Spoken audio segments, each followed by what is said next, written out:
Okay, this is a really brief casual video to accompany the Chapter 5 data-driven marketing exercise that we did in class today. So we open up our spreadsheet that you should have available to you in Blackboard, and the scenario posed to you was that a company had done a financial forecast for an integrated marketing communications campaign that utilized four particular marketing vehicles. We see a digital campaign, a direct mail campaign, an outdoor campaign, and a radio campaign. So based on the model, and for now we're just bringing these in as assumptions, there's a series of costs associated across 2 years, each quarter, for each one of these particular campaigns, and we have some startup costs here in the very beginning. So this would be, designing the outdoor ads, designing the digital campaign, so on. And then similar to what we learned in our Advertising Analytics 2.0 article that was read, they apparently built a model that decided to attribute any incremental revenues from this integrated marketing communications campaign across particular communication vehicles. For now, we're not worrying about how they derive these percentages. We're just taking these as assumed. But if we look here really quick, we can see here that it looks like the direct marketing, the direct email marketing campaign seems to be getting the most credit for any additional incremental revenue generated. See, 50% of the whole. Each column here should summate to 100%, and it does. So perhaps these numbers are right or wrong. They're just merely illustrative. And then down here, this is where we actually estimated our incremental revenue. So we're saying this is the revenue that we're going to make, or at least we anticipate we're going to make from this integrated marketing and communications campaign above and beyond whatever our default baseline activities are. So it looks like we make $400,000 here. There seems to be some sort of seasonal effect because here at Q4 of year 1 and Q4 of Q2, we make the most money of all. So maybe this is a retail business that does a lot of business during the Christmas holiday shopping season. And finally, we have this column here called total profit, and all this is really doing is looking at each period, and without discounting for the time value of money or anything like that, it's merely taking the incremental revenue and subtracting away all the costs. You'll see the formulation here is actually a plus sign. So it's adding the sum of D4 through D7 while it's summing up negative numbers. So in other words, it's taking out the costs. Okay, so that's our initial spreadsheet. My goal here is to take us through the first two exercises that I challenged you with. So let's see if we can come up with some strategies how to do this. And the strategies I'm going to share with you are not the only strategies. There's a million other ways we could accomplish this, but I think these ways will carry you through the problem well. So let's take a look at this. First, not discounting for the time value of money. What is the profitability of the IMC campaign? Okay, well that's a pretty straightforward exercise. We don't have to worry about discounting for the time value of money. So we already have a column that was built for you that was called total profit that looks to be taking the profit from each period. So we could simply sum this entire column together. Grab it here. And that appears to successfully answer question 1. I'll just mark that here so we can remember what we did. And we'll see in a second why I probably asked you to do that, because we see here for question 1A, it says, not discounting for the time value of money, what is the profitability of each individual campaign? Okay, well that's something we still have to build out. We was able to generate the total profit, but we don't have profitability rows for each individual campaign yet. So the best way to probably do this so that we can see what we're doing as we work through the problem is keep in mind that to calculate profitability, we really need actual dollar amounts, right? Eventually we have to get to actual dollars, take away all the things that were our costs and add in our benefits. So we have our costs in actual dollars here, and we have our incremental revenue down here in dollars, but the attributed revenues are only percentages. So let's clean this out. What I'm going to do is I'm going to add in 5 additional rows. Okay. And I'm going, actually I'll add in just a 6th here if you don't mind. I'm going to create a new box called attributed revenues in dollars. So I'm going to use this percentage information that I have above to redisplay this information again, but this time in actual dollar amounts. And I think that'll make this problem much easier and obvious to solve. So I'm just going to borrow this information here. Excuse me. Do it this way. There we go. Okay. And I'm doing some very poor formatting, and that's a little embarrassing, but we can clean that up with no real major problems.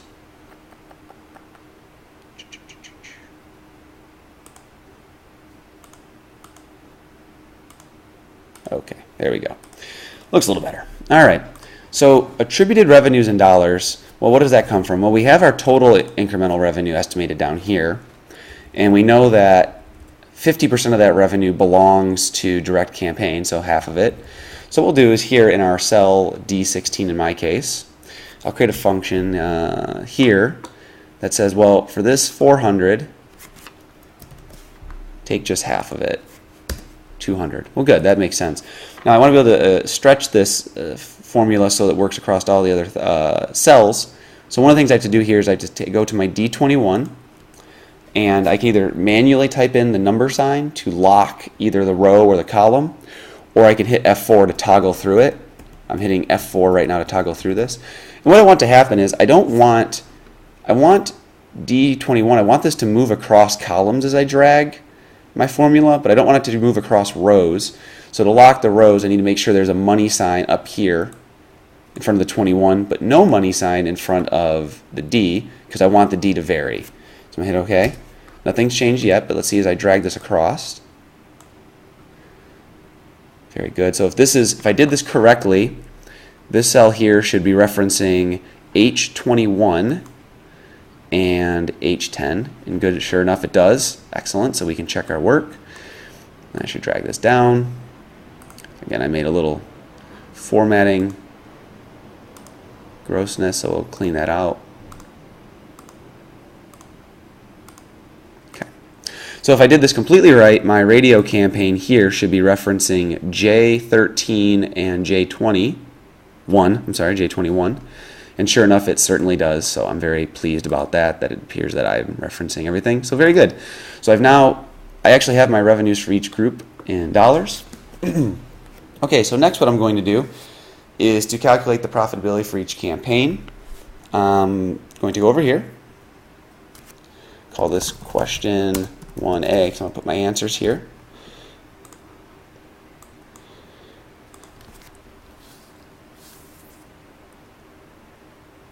And I'm simply going to use, let's see, a simple formulation of the sum of this row, and then plus the sum of the row up here. And again, I'm adding plus because we already have negatives, so it's going to add in all the negatives, the value of the costs.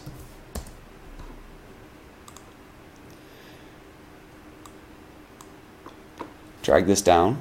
If my formula worked correctly, this 1015 should be grabbing from the radio campaign costs and the radio campaign benefits. And sure enough, it does. And a quick check we can do to ensure that we did this the right way. Well, it doesn't guarantee it, but it helps inform us. The summation of these should equal the total that we found in question 1. And actually, as I select this, I look way down here in my menu, and without even doing the sum formula, it automatically just says, hey, they use the sum of the 4 cells, 2,790, which equals question 1. Very good. So it looks like we did this successfully.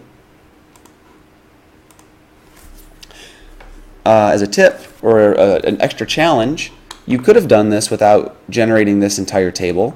You could have done this right here using something called the sum product function. Equals sum product. I will leave it to you to see if you can figure out how to use the sum product function. It's a very useful function that we utilize for a lot of modeling exercises. But we solved it one way and we're satisfied with that right now. Okay.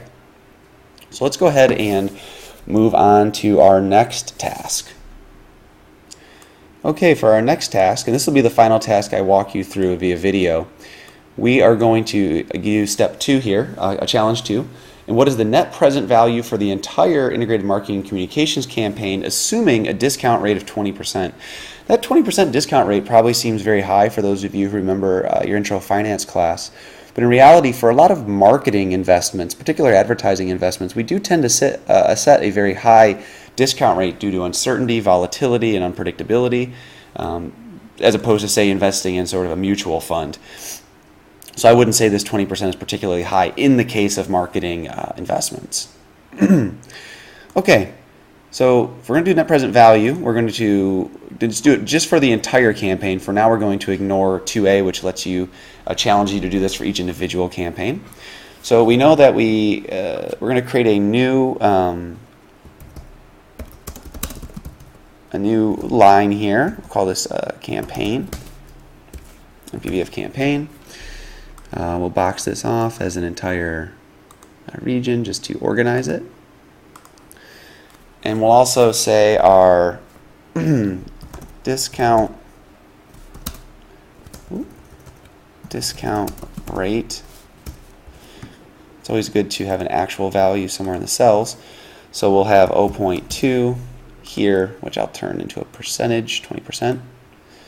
So now we can actually reference our discount rate down here in this particular spot. And then if I want to change it later, it's easy to do. So we need to discount for the time value of money. Let's see, what is our formulation for that? Can we remember? I'm sure we can. I'll go ahead and break out Paint really quick. And we'll just say benefits minus the costs for that particular period divided by 1 plus the rate. This is the discount rate to the power of n, which is our time period. And then we summate, this is for each time period, and then we summate all of these, and we also take out any startup costs. So let's see if we can do that inside Excel. Excel also has a net present value function, but I think it's a useful exercise to practice this manually, sort of building out the equations yourself, and go ahead and use the function later. So the first thing, we're going to clean something up here. We're going to want to reference the time periods. And up here, we'll see we have things just in text format. Let's add an additional row. And let's call year 1 quarter 1. We have a couple options of what we could do here. But for now, we're going to call this 0. And then quarter 2, 0.25. Quarter 3, 0.50. And quarter 4, 0.75. Year 2 is 1, 1.25, 1.5, 1.75. Why do we have these fractions? Well, typically, if you've done these sort of NPV calculations before in another class, you're probably used to just strictly dealing with years of data. So you never have to deal with these fractional numbers when we're calculating our discounts. But in this case, we're dealing with quarters. Notice quarter 1, quarter 2, quarter 3, quarter 4. And in this case, I'm by selecting, starting at 0 and then going to 0.75 for quarter 4, I'm basically making an assumption of when I think within that time period when the cash flows are coming in. You certainly could have started at 0.25 and worked your way up to 1 here and then started at 1.25 if you wished. Again, it's not necessarily right or wrong. It's an assumption of when we think our cash flows are coming in. And the fact that we're actually time discounting at the quarterly period puts us far ahead of many marketing forecasts anyways. Okay, also put a 0 here for our startup costs. All right, so let's go ahead and type in our calculation. I'm going to start here at year 1 Q1. Okay, so remember our equation is it equals our benefits. So our benefits here is our incremental revenue minus any of our costs. So in this case, we'll have to add in the summation here. Put that in brackets. So it's benefit minus cost divided by, it was 1 plus the discount rate.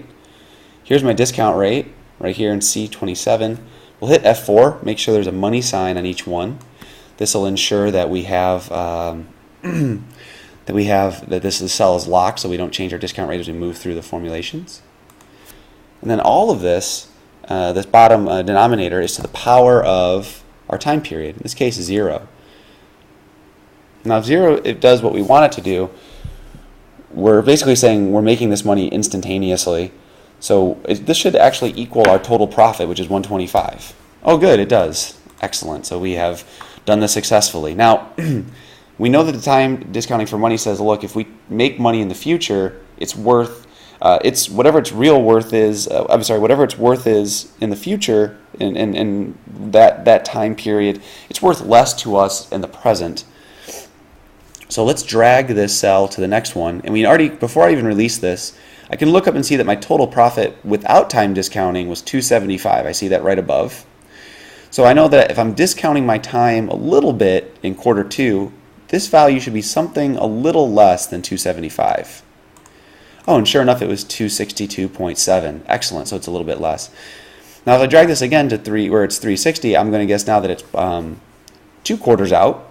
It should be even more further away. Excellent. Looking good.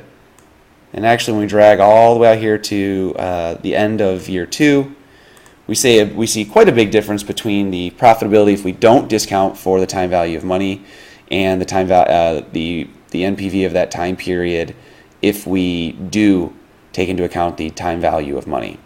And of course, that's the most distant time period, so we expected that. Wonderful. And also, we have to complete this. We can't know what our NPV is if we don't include the fact that we have to pay for some upfront costs. Okay, great. So it looks like we're making money each quarter. So when we sum this up, we can sum this up over here. I'm going to call this question 2. And I'll do sum. Sum these all up. And sure enough, let's clean this up just a little bit. I'm not going to round to the nearest penny. That seems a little crazy. As a quick gut check to see if we did this right, we should have anticipated that our question 1 answer should be greater than our question 2 answer, because in the question 2 answer, we're actually taking into account the time value of money. Let's do one more quick check here of our answer. Now, our discount rate right now is set at 20%. What do you think is going to happen if we take our discount rate from 20% and actually switch it down to 15%? What you might anticipate is that by switching our discount rate to something less aggressive, we're going to actually value our investment a little better here. So let's switch this to 15%. And sure enough, our calculation switches to 2,418. It's greater than what it was previously. So far things seem to be holding up and behaving the way we expect. I've actually seen plenty of discount rates for marketing investments around 30%. Again, you can play with these values, and actually that's one of the reasons why we don't want to type 20% somewhere directly into the equation manually. We want to reference it from the outside, because if your boss comes in and yells at you and says you picked a stupid discount rate, you can dive right back into the Excel spreadsheet and say, boss, I fixed it for you immediately. We have now adjusted our discount rate to reflect your genius, and you'll be in good shape. Okay, so I've left you with these first 2 solutions, and I walked through some thinking and ways of doing this. These are not the only ways that you can solve these problems, but I think this is a way that clearly shows to you the different actions and decisions you're making as you walk through. Question 2A asked you to do this for each individual campaign, the NPV exercise. I think you could do that easily. And then question 2B is asking you to show me what the net present value is going to be at different assumed discount rates. In that case, you're going to be using a one-way data table, and I'll ask you to reference your slides, or go ahead and Google how to do a one-way data table in Excel to see if you can generate the answer to 2B. Okay, guys, I hope this was helpful. Have a good one.